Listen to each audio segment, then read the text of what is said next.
Welcome to Hilary Topper On Air, the podcast you can't afford to miss. When training or competing in an endurance race, do you ever feel like you're trapped in your own head? Are negative thoughts constantly running through your mind, distracting you from your goals and damaging your overall sports performance? I'm Hilary Topper, and this is Hilary Topper On Air. Today, I'm speaking with Dr. Michele Ufer, an ultra-marathon runner, sports psychologist, expert, and author of the book, Mental Toughness for Runners. So, Michele, welcome to the show. Hello, really. Nice to meet you. Thanks for inviting me to your podcast. So, you have an amazing background. Can you tell us a little bit about yourself and your experience with ultra marathons and sports psychology? Yeah, not sure if it's that amazing. I really have to point out there's tons of runners, athletes, far stronger, who can run much faster and further and whatever. But anyway, I think my story is quite interesting. A couple of years ago, I was a former soccer player, and normally people who play soccer, they don't really like to run. They like to play. So running for me was always a kind of boring, I don't know, no hobby, leisure or whatever.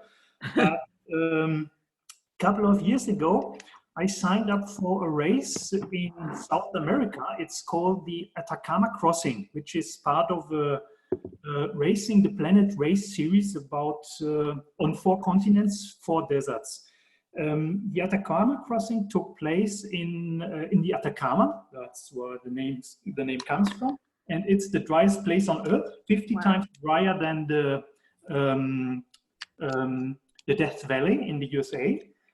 And it's a 250K stage race. So probably a lot of your listeners who are into the ultra running business, they know stage races. And yeah, it's not the big issues. Maybe for marathon runners, it is. 250K, they really can't imagine, or it's hard to imagine. What was interesting for me was when I signed up to this race, I never did a marathon before. So it was really my first race in life ever. And the second point is I signed up just 3.5 months before the race starts. So all the people around me, they said, Michele, you're crazy. you never run a half marathon or marathon. You just have 3 months to prepare yourself. That's not possible. Normally people who sign up for this kind of stuff, they, I don't know, have trained for years, developed as a runner, and now you just hop on this race like this. This is crazy. Wow. The reaction. And yeah, finally I told myself, okay, there's nothing to lose. If it doesn't work, it doesn't work. But for me, it was a kind of a self-test. My goal was, yeah, of course, to finish the race and to enjoy the whole stuff. But the main goal was to demonstrate how mental training can help us exceed our limits or improve our performance, sometimes in a dramatic way. And I think it worked. My second goal was just to finish, somehow finishing, and it was really surprising that in the end I finished in the top 10 of the race. Wow. So the people, all the organizers and my running mates, they were talking to me, Michele, that's crazy. It's not possible. You're not experienced. You're running in the top 10. The best daily ranking was a 4th place. And so it was really amazing and much more than I ever expected. So the whole stuff, the whole mental training worked out quite well. So tell us about some of the other ones that you've completed. After the Atacama Crossing, I was invited to Nepal to run the Mount Everest Marathon, which is the highest marathon in the world. And so far, it's the only marathon I did. Wow. But it's really amazing because it's a 3-week adventure trip. You have to go on a 2-week trekking tour just to get to the start line at the Everest Base Camp on the Khumbu Glacier. So it's really exciting. It's pure nature adventure, and the race itself, it's just the one-day highlight of the whole trip. I've done this one 3 times in a row because I produced a TV or a documentary about the race. So I had to come back 2 times again, and for some footage and interviews and stuff like this. Amazing. And then after Everest Marathon and the Atacama Crossing, well, I was looking for more races who, I don't know, have a kind of adventure touch. So I found a couple of more state races, for example, in the Amazon rainforest, 250K, it was called the Jungle Ultra. Wow. I was running in India through teak plants and the hills.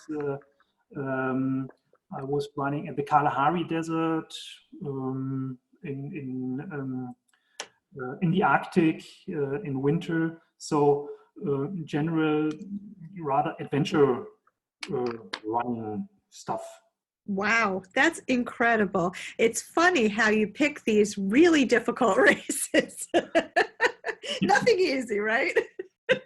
Yes, sometimes I had a hard time as well, but I'm really very well aware that it's my hobby and it's my free choice to do so, and a bit of suffering is part of the game.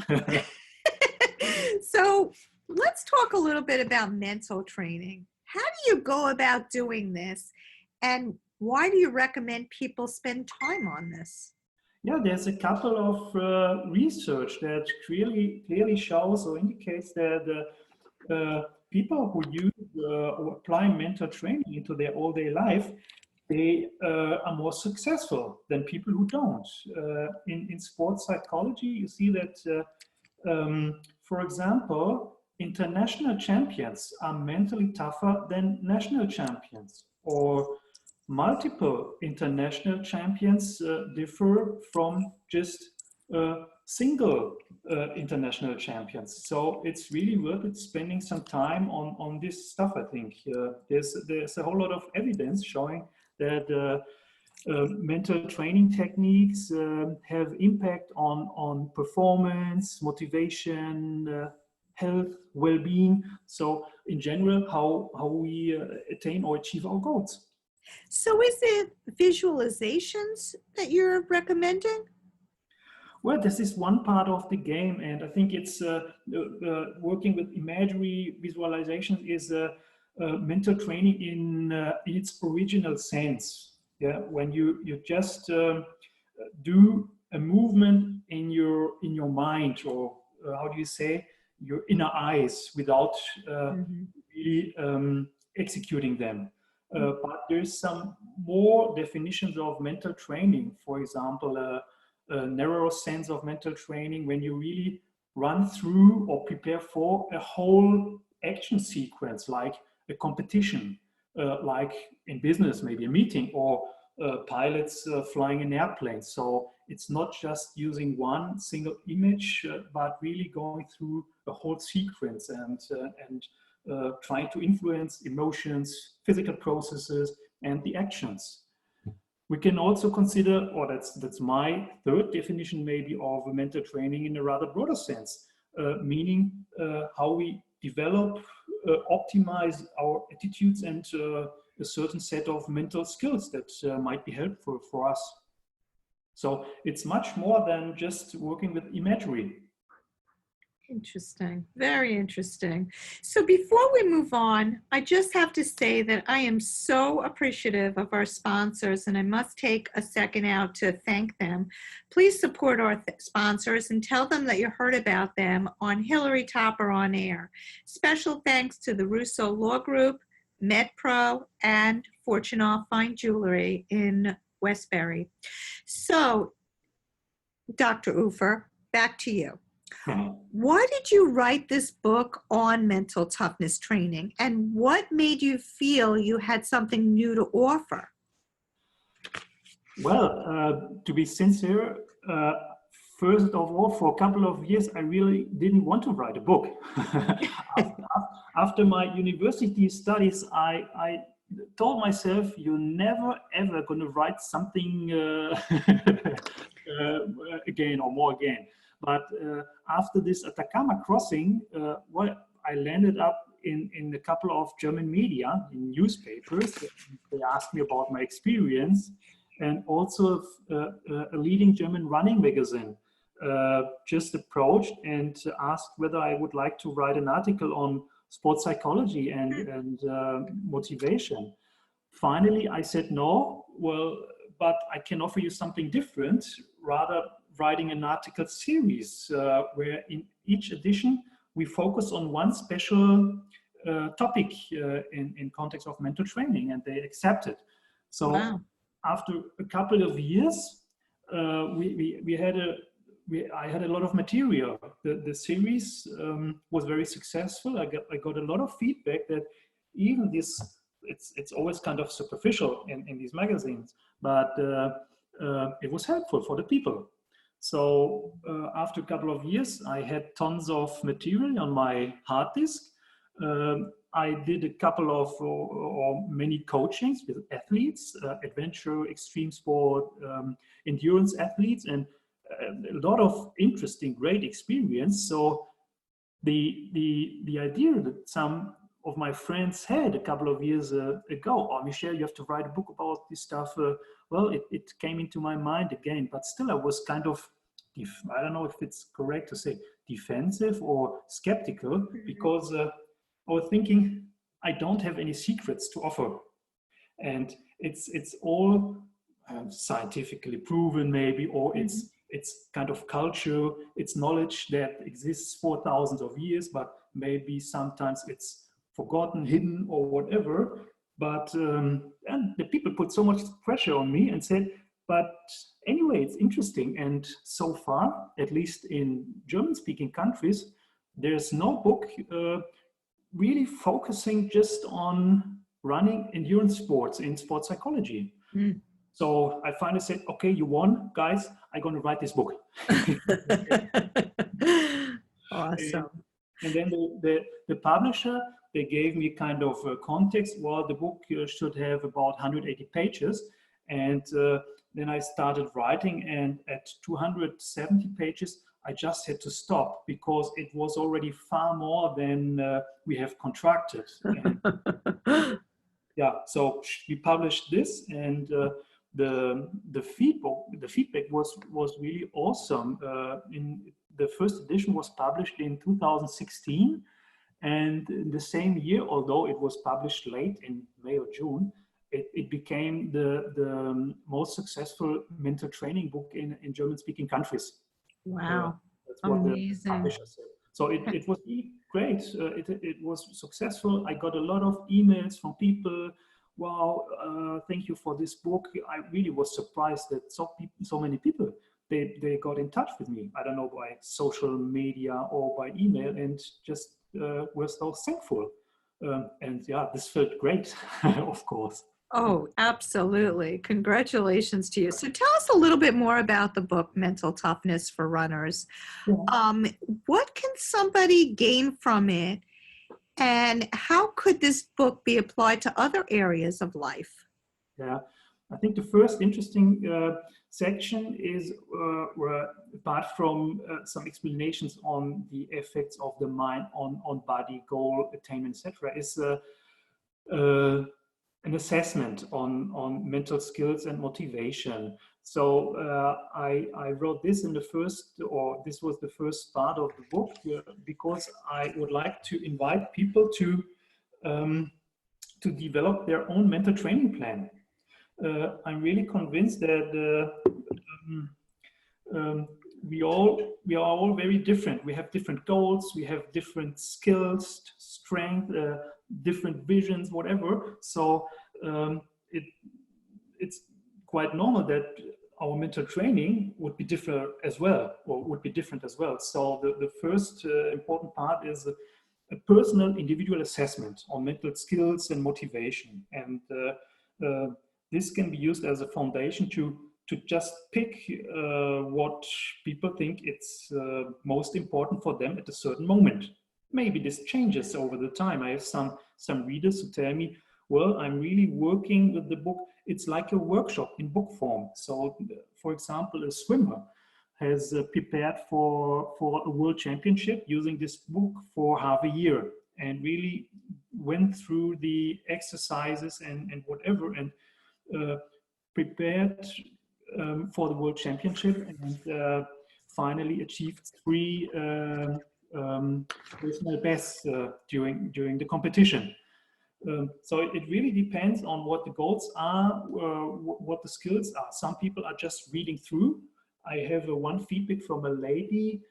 She said, I didn't like the book that much because you have to work on it. It was funny. I said, yeah, a little bit. This was the deal. I can't offer you the hidden treasures, secrets, whatever. That's why it's called mental training. It's like physical training. Mm-hmm. You have to train, you have to repeat, you have to fine tune, you have to see what fits best to you and develop further. It's like physical training. If you're reading about you should do a long run once a week and you should do some interval running, just by reading this, you won't get any stronger or faster. You have to do it. And it's mental training. Right. That's awesome. And I know so many people could benefit from this book. So tell us how these people can get in touch with you, learn more about the book, and actually purchase Mental Toughness for trainers, for runners, for trainers. Mental Toughness for runners. Yeah, even for trainers.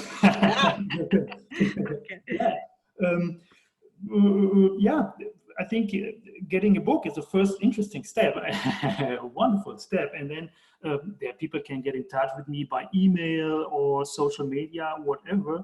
I'm not just writing books and coaching athletes or trainers of athletes, but also doing research in applied sports psychology with the main focus on endurance or ultra endurance and adventure sports. So I'm always really very happy to be in touch with people who are interested in this and maybe want to participate in a study or whatever. It's interesting. There's just a small community out there, so everybody sort of knows each other, and that's really a nice thing about this endurance community. I want to thank you, Dr. Michele Ufer, for being on the show today. I also want to thank our sponsors, the Russo Law Group, MetPro, and Fortuna Fine Jewelry. And last but not least, I want to thank you, our listeners, for tuning in. Go out and get the book, Mental Toughness for Runners. I'm sure you can get it on Amazon. And I will see you next time. If you want information on this show or any other show, visit us at hilarytopperonair.com, or you can find us on Spotify, iTunes, Google Play, SoundCloud, you name it, we're out there. Have a great week, and we'll see you next time.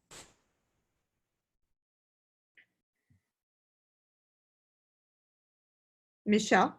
Yeah?